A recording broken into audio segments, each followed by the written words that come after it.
السلام عليكم البنات، نتمنى تكونوا بخير وعلى خير. اليوم جبت لكم واحد الكيكه زوينه وسهله وبنينه.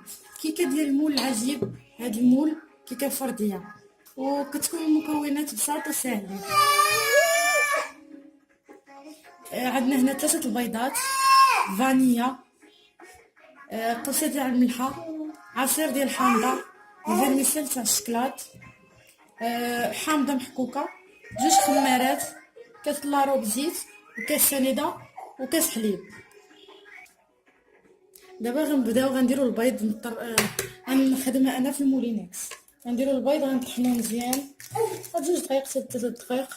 من بعد غنزيدو عليه فانيا والسنيده ونردوه ثاني يتطحن.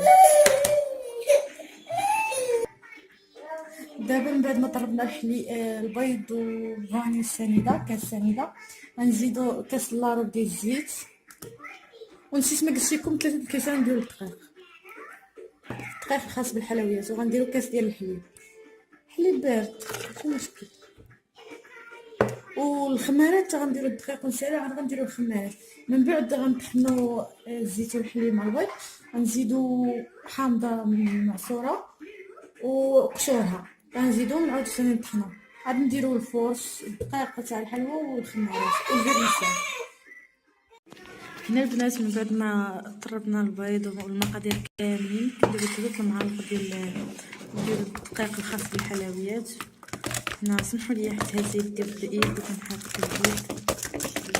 واحد البلاطيس مسحت ليا ما وريتكمش، انا درت الفيرميسيل وكاس اخر ديال الدقيق مسحت ليا. المهم انا كندير 3 الكيسان بالضبط عامرين ديال الدقيق، ودرت هذاك الفيرميسيل سميتو عليه درت نص الكيك ونص رشيتو من بعد ما درت كريم باتيسير فوق الحلويات.